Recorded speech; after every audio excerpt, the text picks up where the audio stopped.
السلام علیکم. میں آپ کو سنا رہی ہوں ایڈوکیٹ مرزا امجد بیگ کی ایک قتل کیس رودات جس کا نام ہے میٹھا زہر. تو چلیں شروع کرتے ہیں. میں نے اپنے کاغذات پر نگاہ دوڑاتے ہوئے کہا، جناب عالی، میری معلومات کے مطابق نگینہ بیگم اور اس کی بیٹی فوزیہ کے سوا استغاثہ کے باقی تمام گواہان بھگتائے جا چکے ہیں.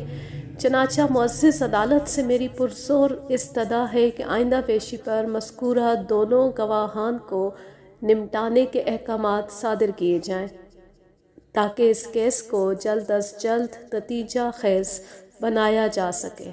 That's all your owner.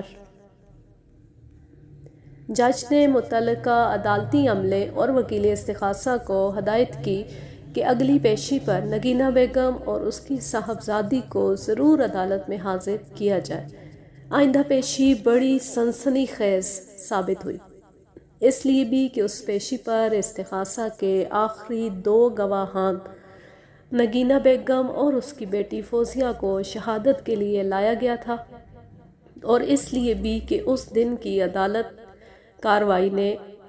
کارروائی نے اس کیس کو نتیجہ خیز بنا دیا تھا. فوزیہ اس روز پہلی مرتبہ عدالت آئی تھی. سب سے پہلے اسی کا بیان ہوا. جب فوزیہ کا بیان مکمل ہوا تو وکیل استغاثہ جرا کے لیے اس کے قریب چلا گیا. وہ 15-20 منٹ تک مختلف زاویوں سے سوالات کر کے عدالت کو یہ باور کرانے کی کوشش میں مصروف نظر آیا کہ ملزم اعجاز حسین بہت ہی خوشیلا شخص تھا اور وہ مقتول رفیق شاہ کو سخت ناپسند کرتا تھا، وغیرہ وغیرہ. اپنی باری پر میں وٹنس باکس کے قریب پہنچا اور گواہ کی آنکھوں میں دیکھتے ہوئے کہا، مس فوزیہ، میں آپ کے گھر کا مختصر سا خاکہ بیان کرتا ہوں. اگر میں کہیں غلطی کروں تو آپ مجھے ٹوک دیجئے گا. آپ کیوں غلطی کریں گے وکیل صاحب؟ آپ تو وہاں آ چکے. میں اس کے شکوے کا سبب سمجھ گیا. وہ اس امر پر مجھ سے خفا دکھائی دیتی تھی کہ اس رات میں نے اپنا مقصد حاصل کرنے کے لیے موجودہ کیس میں اپنی حیثیت کو چھپا کر اسے ہلکا سا بے وقوف بنایا تھا. بہرحال میں نے اس موقع پر اس کی خفگی یا شکایت کو دور کرنے کی ضرورت محسوس نہیں کی اور کہا، میں یقیناً آپ کے گھر آ چکا ہوں، مگر یہ عدالت ہے. فیصلہ اس کیس کا چونکہ عدالت نے کرنا ہے، لہٰذا اس تفصیل کو دہرانا اور آپ سے تصدیق کروانا بہت ضروری ہے. فوزیہ صاحبہ، آپ کا گھر لگ بھگ 130 گز کے پلاٹ پر بنا ہوا ہے. داخلی دروازے سے اندر آئیں تو 5 فٹ کی ایک راہداری میں قدم پڑتا ہے، جس کے دائیں طرف پر ایک کامن واش روم بنا ہوا ہے. سامنے پہلو بپہلو 2 دروازے نظر آتے ہیں. دائیں جانب آپ کی والدہ کے بیڈ روم کا دروازہ ہے اور بائیں طرف ڈرائنگ روم کا دروازہ ہے. ڈرائنگ روم کی ایک کھڑکی بیرونی راہداری میں کھلتی ہے، دوسری نگینہ بیگم کے بیڈ روم میں. ڈرائنگ روم کا دوسرا دروازہ عقبی جانب صحن میں کھلتا ہے. کیا میں صحیح کہہ رہا ہوں؟ جی ہاں. نگینہ بیگم کے بیڈ روم سے ایک دروازہ آپ کے بیڈ روم میں اور دوسرا صحن میں کھلتا ہے. آپ کے بیڈ روم کے اختتام پر کچن بنا ہوا ہے. آپ کے بیڈ روم کی ایک کھڑکی اور ایک دروازہ صحن میں کھلتا ہے. صحن اگرچہ زیادہ بڑا نہیں، لیکن بہرحال وہ صحن ہے جہاں 7 کرسیاں ڈال کر بڑے آرام سے بات چیت کی جا سکتی ہے. آپ کے گھر کی بناوٹ دوسرے گھروں سے کافی مختلف ہے نا؟ آپ بالکل ٹھیک کہہ رہے ہیں. مس فوزیہ، جس وقت رفیق شاہ کا قتل ہوا آپ کہاں تھیں؟ میں اپنے بیڈ روم میں تھی اور آپ کی والدہ وہ اعجاز صاحب کے ساتھ صحن میں بیٹھی باتیں کر رہی تھیں. آپ کے بیڈ روم کا ایک دروازہ صحن کی طرف کھلتا ہے. آپ کو نگینہ بیگم اور اعجاز حسین صحن میں بیٹھے نظر آ رہے تھے؟ جی نہیں، میں نے کھڑکی اور بیڈ روم کا دروازہ بند کر رکھا تھا.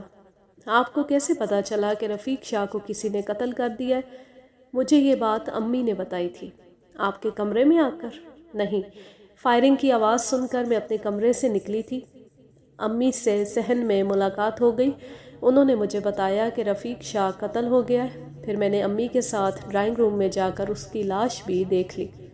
ایک بات بتائیں فوزیہ صاحبہ، فائرنگ کی آواز سن کر آپ کی چیخ وغیرہ کیوں نہیں نکلی تھی؟ اس کا سب سے بڑا سبب تو یہ ہے کہ جب فائرنگ ہوئی اس وقت میں اپنے بیڈ روم کے اندر تھی. میں تو یہی سمجھی تھی کہ باہر کہیں گولیاں چلی ہیں، اور یہ بات تو بالکل میرے علم میں نہیں تھی کہ رفیق شاہ ہمارے گھر میں موجود ہے۔ جب میں اپنے بیڈ روم میں گئی تھی تو اس وقت میرے علاوہ امی اور اعجاز صاحب ہی گھر میں تھے۔ مس فوزیہ، آخری 2 سوالات، اس کے بعد میں اپنی جرح ختم کر دوں گا۔ یہ دونوں سوالات انتہائی حساس اور ذاتی نوعیت کے ہیں، لہٰذا بہت ہی سوچ سمجھ کر جواب دیجیے گا۔ آپ کے جواب کی بڑی اہمیت ہے۔ مس فوزیہ، اس بات میں کس حد تک صداقت ہے کہ ملزم آپ سے شادی کرنا چاہتا تھا؟ اس کے چہرے پر عجیب سے تاثرات ابھرے۔ یہ آپ کیا کہہ رہے ہیں؟ میرے علم میں تو ایسی کوئی بات نہیں۔ آپ کو کس نے بتایا ہے؟ پچھلی ایک پیشی پر استغاثہ کے گواہ فرید احمد نے آپ کی ذات کے حوالے سے 2 انکشافات کیے تھے۔ فرید احمد مقتول رفیق شاہ کا گہرا دوست ہے۔ 2 انکشافات؟ دوسرا انکشاف کون ہے وکیل صاحب؟ کون سا ہے؟ دوسرا انکشاف یہ کہ آپ کی والدہ نگینہ بیگم آپ کی شادی مقتول رفیق شاہ سے کر کے قرض والی رقم سود در سود یعنی 2 لاکھ روپے کا قصہ ختم کروانے کی کوشش میں تھی۔ باخدا ایسی کوئی کہانی میرے علم میں نہیں ہے۔ آپ اس سلسلے میں امی سے پوچھیں۔ آپ نے کہا اور میں نے مان لیا۔ اب یہ دونوں سوالات میں آپ کی امی سے کروں گا۔ مجھے اور کچھ نہیں پوچھنا جناب عالی۔ فوزیہ کو باہر بھیج کر نگینہ بیگم کو اندر بلا لیا گیا۔ عدالت کے کمرے میں ایک وقت میں صرف ایک گواہ کو پیش کیا جاتا ہے تاکہ اس کے بیان اور بعد ازاں اس پر ہونے والی جرح سے دوسرے گواہ کی شہادت متاثر نہ ہو۔ مثلاً ابھی فوزیہ کے ساتھ جو سوال و جواب کیے گئے تھے ان سے نگینہ بیگم بالکل بے خبر تھیں۔ وکیل استغاثہ نے نگینہ بیگم کو فارغ کیا تو میں جج کی اجازت حاصل کر کے وٹنس باکس کے قریب پہنچ گیا۔ نگینہ بیگم کی عمر 45 سال کے آس پاس تھی، لیکن اس نے خود کو بہت سنبھال کر رکھا ہوا تھا۔ وہ ایک جوان بیٹی کی ماں تھی، لیکن خود بھی جوان ہی نظر آتی تھی۔ میں گواہوں والے کٹہرے کے پاس پہنچا تو وہ میری جانب دیکھ کر مسکرائی۔ میں اس کی مسکراہٹ کا مطلب بخوبی جانتا تھا، مگر میں نے اس پر کوئی رد عمل ظاہر کرنا مناسب نہ سمجھا اور اپنے کام میں مصروف ہو گیا۔ نگینہ بیگم، کیا یہ بات درست ہے کہ آپ نے مقتول رفیق شاہ سے کچھ رقم ادھار لے رکھی تھی؟ جی ہاں، میں نے مکان کی خریداری کے لیے اس سے 50,000 روپے قرض لیا تھا، لیکن اپنی موت سے چند لمحے پہلے تک تو وہ آپ سے 2 لاکھ روپے کا طلبگار تھا۔ اس نے 50,000 کی اصل رقم میں سود شامل کر کے 2 لاکھ بنا دیے تھے۔ اتنا زیادہ سود؟ آپ نے مقتول سے کتنا عرصہ پہلے سود پر رقم لی تھی؟ یہی کوئی 2 سال پہلے۔ اللہ ان سود خوروں کو غارت کرے، رائی کا پہاڑ بنا دیتے۔ کیا میں یہ کہنے میں حق بجانب ہوں کہ اللہ نے آپ کی سن لی؟ جی، میں کچھ سمجھی نہیں۔ آپ کی خواہش تھی کہ اللہ سود خوروں کو غارت کرے اور رفیق شاہ قتل ہو گیا۔ میں نے تو وہ بات محاورتاً کہی تھی، ورنہ میرے ذہن میں ایسی کوئی بات نہیں تھی۔ رفیق شاہ کے قتل اور سود کے نظام کا آپس میں کوئی تعلق نہیں۔ ٹھیک ہے، لیکن مقتول اور آپ کی صاحبزادی فوزیہ کا تو آپس میں کوئی نہ کوئی تعلق ضرور ہے۔ کیا مطلب ہے آپ کا؟ اس نے گھور کر مجھے دیکھا۔ میں ایک ٹرائی اینگل یعنی مثلث کی بات کر رہا ہوں، جس کا ایک زاویہ تھا مقتول رفیق شاہ، دوسرا زاویہ تھا آپ کی صاحبزادی فوزیہ، اور تیسرا زاویہ تھا 2 لاکھ رقم۔ آپ ان 2 لاکھ روپے کے عوض فوزیہ کی شادی مقتول سے کرنے کا فیصلہ کر چکی تھی۔ کیا میں غلط کہہ رہا ہوں؟ جی ہاں، آپ بالکل غلط کہہ رہے ہیں۔ یہ بکواس بات آپ کو کس نے بتائی ہے؟ استغاثہ کے ایک گواہ اور مقتول کے دوست فرید احمد نے۔ میں نے یہی سوال آپ کی صاحبزادی سے بھی کیا تھا۔ اس نے اپنی لا علمی ظاہر کر کے آپ سے پوچھنے کا مشورہ دیا تھا۔ یہ ٹھیک ہے کہ میں قرض کی رقم کی وجہ سے سخت پریشان تھی جو روز بروز بڑھتی ہی جا رہی تھی، لیکن میں نے فوزیہ کے حوالے سے مقتول کو کوئی پیشکش نہیں کی تھی۔ اور اسی سلسلے میں آپ ملزم کے بارے میں کیا کہیں گی؟ اب آپ نے کی ہے نا کام کی بات۔ ملزم فوزیہ سے شادی کرنے میں دلچسپی رکھتا تھا اور اس بات کے لیے بھی تیار تھا کہ اگر میں راضی ہو جاؤں تو وہ رفیق شاہ کی رقم اپنی جیب سے ادا کر دے گا۔ نگینہ بیگم کی اس ادا سے کھل کر سامنے آ گیا تھا کہ وہ اپنے محسن اعجاز حسین کے لیے اپنے دل میں ذرا سی ہمدردی بھی نہیں رکھتی تھی، ورنہ وہ اس قسم کی بات ہرگز نہ کرتی۔ حقیقت یہ تھی کہ ملزم ان ماں بیٹی کا سچا خیر خواہ تھا اور اپنے دل میں ان کے لیے احترام اور خلوص کا جذبہ رکھتا تھا۔ میں نے نگینہ بیگم کو جرہ کی چکی میں ڈالتے ہوئے کہا، نگینہ بیگم، کیا آپ اس بات کی تردید کریں گی کہ پچھلے 1.5 سال سے ملزم بڑے تواتر کے ساتھ ہر دوسرے تیسرے دن آپ کے گھر جاتا رہا تھا؟ یہ بات بالکل درست ہے، میں اس کی تردید نہیں کروں گی۔ اب ذرا جلدی سے یہ بھی بتا دیں کہ ملزم کی آپ لوگوں کے ساتھ کیسی رشتہ داری ہے؟ کوئی رشتہ داری نہیں ہے۔ پھر آپ کے گھر ملزم کی آمد و رفت کیا معنی رکھتی ہے؟ وکیل صاحب، بات دراصل یہ ہے کہ ہم لوگ تو اس بندے کو بالکل نہیں جانتے تھے۔ جب فوزیہ کے باپ کا انتقال ہوا تو اس کے کچھ ہی عرصے کے بعد اس شخص نے ہمارے گھر آنا شروع کر دیا، خود کو وہاب الدین کا دیرینہ دوست ظاہر کیا اور ہمارا خیال رکھنے کے بہانے اس نے ہمارے گھر کے چکر لگانے شروع کر دیے۔ پھر نوبت یہاں تک پہنچی کہ ہم تو چھوڑتے ہیں مگر کمبل ہمیں نہیں چھوڑتا۔ آپ کے برعکس آپ کی صاحبزادی فوزیہ ملزم کے لیے اپنے دل میں نرم گوشہ رکھتی ہیں، اس کی کیا وجہ ہے؟ فوزیہ نادان اور بے وقوف ہے، لوگوں کے مکر و فریب اور چھل بازیوں کو نہیں سمجھ پاتی۔ آپ کو تو اس بات کا بخوبی اندازہ ہوگا کہ بہلا پھسلا کر فوزیہ کی زبان سے کچھ بھی اگلوانا کس قدر آسان ہے۔ اس نے مجھ پر چوٹ کی جسے میں نے خندہ پیشانی سے برداشت کیا۔ پھر پوچھا، چند روز پہلے فوزیہ نے بتایا تھا کہ ملزم گاہے بگاہے آپ کی مالی مدد بھی کرتا رہتا تھا، اس بات میں کس حد تک صداقت ہے؟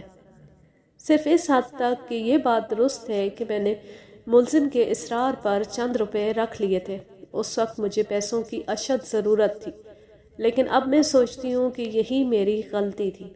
اس شخص نے 2-3 بار 2-4 ہزار دے کر یہ سوچنا شروع کر دیا کہ میں اس کی بات ماننے لگوں گی۔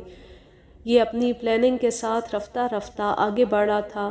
بالآخر ایک روز یہ کھل کر سامنے آ گیا اور اس نے واضح الفاظ میں مجھ سے کہا کہ اگر میں فوزیہ کی شادی اس سے کر دوں تو وہ میرا سارا قرضہ ادا کر دے گا۔ کیا فوزیہ ملزم کی اس خواہش سے آگاہ تھی؟ میرا خیال ہے نہیں، میں نے کبھی فوزیہ سے اس موضوع پر بات نہیں کی۔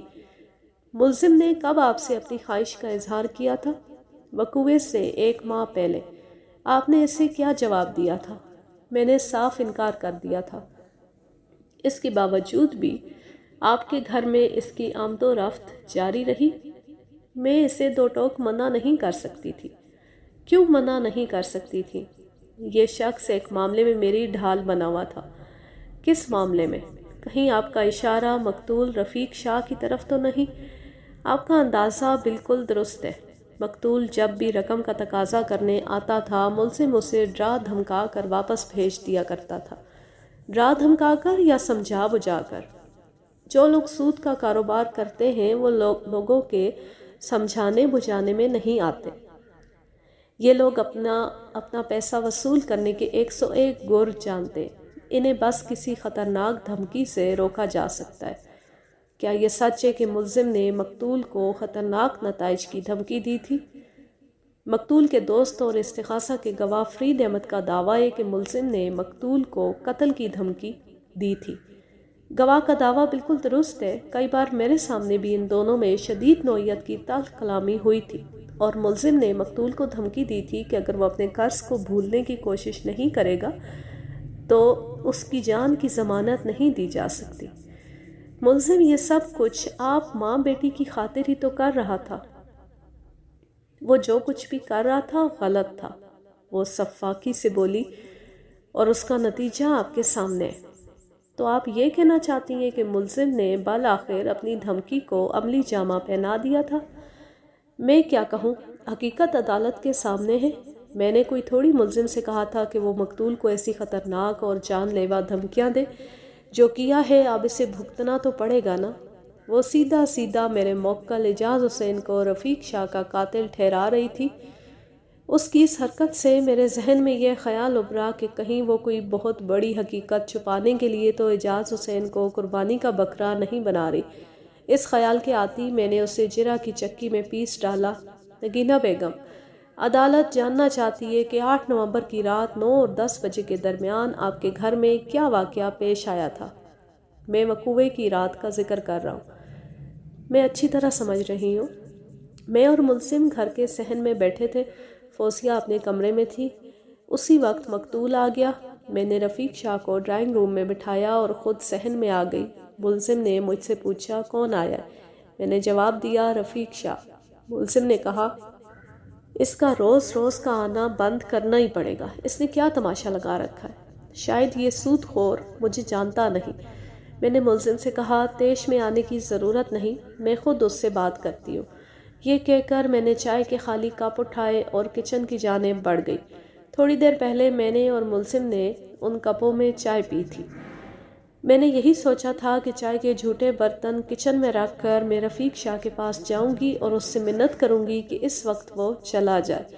میں نے تھوڑی دیر پہلے ملزم کے جو غضبناک تیور دیکھے تھے، ان کی روشنی میں مقتول کو فوراً وہاں سے چلے جانا چاہیے تھا، لیکن میں اپنی سوچ پر عمل نہ کر سکی۔ میں کچن میں پہنچی تھی کہ فضا فائرنگ کی آواز سے گونج اٹھی۔ فوری طور پر میرے ذہن میں یہی خیال آیا کہ ملزم نے رفیق شاہ کو قتل کر دیا ہے۔ آپ کے ذہن میں یہ خیال کس بنا پر آیا تھا؟ میں نے بتایا تو ہے، تھوڑی دیر پہلے ملزم نے مقتول کے لیے بڑے خطرناک عزائم کا اظہار کیا تھا۔ فائرنگ کی آواز سن کر آپ کی کوئی چیخ وغیرہ بھی خارج ہوئی تھی؟ نہیں۔ کیوں؟ شاید میں بہت زیادہ گھبرا گئی تھی۔ اس گھبراہٹ میں آپ نے کیا کیا؟ میں کچن سے باہر نکلی تو ملزم صحن میں موجود نہیں تھا۔ اس سے میرے شک کو تقویت پہنچی کہ یہ فائرنگ ملزم ہی نے کی ہوگی۔ میں بھاگتے ہوئے ڈرائنگ روم میں پہنچی اور اسی وقت میں نے ملزم کو ڈرائنگ روم کے دروازے سے باہر نکلتے ہوئے دیکھا۔ اس کے ایک ہاتھ میں ریوالور بھی تھا۔ 1 منٹ، ڈرائنگ روم کے 3 دروازے ہیں۔ آپ نے کون سے دروازے سے ملزم کو نکلتے ہوئے دیکھا تھا؟ باہر والے دروازے سے، یعنی وہ دروازہ جو داخلی دروازے کے بالکل سامنے پڑتا ہے؟ جی ہاں، ڈرائنگ روم میں مہمانوں کی آمد و رفت اسی دروازے سے ہوتی ہے، جبکہ ڈرائنگ روم کا دوسرا دروازہ آپ کے بیڈ روم میں کھلتا ہے اور تیسرا دروازہ عقبی صحن میں۔ جی ہاں، تو جب آپ نے ملزم کو ڈرائنگ روم کے بیرونی دروازے سے نکلتے ہوئے دیکھا تو اس کے ہاتھ میں آپ کو ایک ریوالور بھی نظر آیا تھا؟ جی ہاں، بالکل۔ آپ نے ملزم سے فائرنگ کے بارے میں کوئی سوال نہیں کیا؟ میں نے ملزم سے پوچھا تھا کہ یہ فائرنگ کی آواز کیسی تھی، پھر اس نے کیا جواب دیا؟ اس نے کوئی واضح جواب نہیں دیا تھا اور الٹا مجھے جھڑک کر گھر سے باہر نکل گیا تھا۔ آپ نے ملزم کا تعاقب کرنے کی کوشش نہیں کی؟ نہیں، اس وقت میں بے حد پریشان تھی۔ میں ملزم کا پیچھا کرنے کے بجائے ڈرائنگ روم میں داخل ہو گئی اور میں نے صوفے پر رفیق شاہ کو مردہ حالت میں دیکھا۔ اس کی کھوپڑی میں سے خون ابل رہا تھا اور وہ بیٹھے بیٹھے ایک جانب لڑک گیا تھا۔ نگینہ بیگم کا بیان ملزم کو پھانسی کے پھندے تک لے جانے کے لیے کافی تھا، لیکن میں اتنی آسانی سے ہار ماننے والا نہیں تھا۔ میں نے پچھلے 3-4 ماہ جو جان توڑ محنت کی تھی وہ رائے گاں چلی جائے، یہ مجھے کسی قیمت پر منظور نہیں تھا۔ نگینہ بیگم، آپ مقتول کو دیکھنے کے لیے ڈرائنگ روم کے کون سے دروازے سے اندر داخل ہوئی تھی جس سے ملزم کو نکلتے ہوئے دیکھا تھا؟ یعنی وہ دروازہ جس کے عین سامنے صوفہ سیٹ رکھا ہوا ہے اور اسی صوفہ سیٹ پر مقتول کو آپ نے بٹھایا تھا۔ آپ بالکل ٹھیک کہہ رہے ہیں۔ کیا آپ کو مقتول رفیق شاہ کی لاش بھی اسی صوفے پر پڑی نظر آئی تھی جہاں تھوڑی دیر پہلے آپ اسے بٹھا کر گئی تھی؟ اس نے اثبات میں جواب دیا۔ نگینہ بیگم، ڈرائنگ روم کا عقبی جانب صحن میں کھلنے والا دروازہ تو پہلے ہی سے بند تھا۔ آپ اپنی بیڈ روم کی جانب کھلنے والے دروازے کے بارے میں کیا کہتی ہیں؟ وہ بند تھا۔ میں نے جب مقتول کو ڈرائنگ روم میں بٹھایا تھا تو اندرونی دروازہ بند کر آئی تھی۔ فائرنگ کی آواز سن کر جب آپ ڈرائنگ روم کی جانب لپکی تھیں تب بھی وہ دروازہ بند ہی تھا؟ جی ہاں۔ That's all your owner. مجھے گواہ سے اور کچھ نہیں پوچھنا۔ میں نے رفیق شاہ کے قاتل کو ڈھونڈ لیا ہے۔ وکیل استغاثہ سمیت عدالت میں موجود ہر شخص کو جیسے سانپ سونگھ گیا۔